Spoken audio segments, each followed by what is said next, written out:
Matetika rehefa tafarako ny famille. Oui, tena be dia be zao ny ankizy tratranka ohatrana. Maman, fa maninona ny alika tsy misy atody? Tenenina indray Zany ampianarana antsoina ankizy hoe pota kely. Nefa tsy marina zany. Papa, inona ny biby intelligent indrindra? Fa maninona zany tsy melava mihitsy.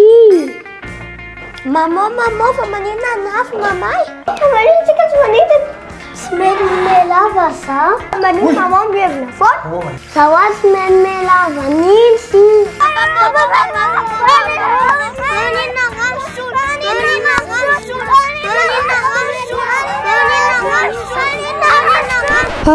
Zanakareo koa ve ohatr'izao? Courage tsika ray aman-dreny-drehetra. Hay, kaloha io ambony io kely izy. Zazina koa arany zany tena mampiady matetika anay satria na za na izy indraindray dia tratran'ilay hoe tsy tadidy vers mémoire ohatran'izany. Dia tena conseillenay be anareo ty. Oui, Oméga 3 zany nanaovanay storytelling androany zay nifidinay tao amin'ny Salam Art MTG.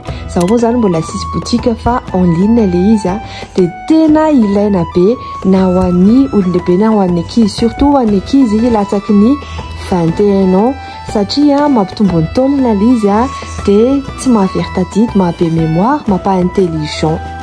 Une sorte de promotion rehetra hinana. Oui, de poisson daholo. Dia izay mihitsy no anatin'ny Oméga 3 io. Dia sady mampa-intelligent, mampaniry ny taonana. Izany hoe croissance anao zany milamina tsara. Dia mampalava koa ilay izy. Hinana roa isan'andro zany tena conseiller. Dia tandremo tsy traitement ilay izy fa complément alimentaire. Azahin-drazana hoe examen vao mihinana le Oméga 3. Fa vao miditra zao mihitsy dia izao fotoana tokony mihitsy mihinanana.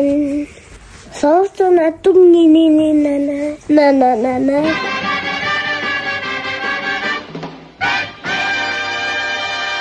Izao fotoana ty mihinana le Oméga 3.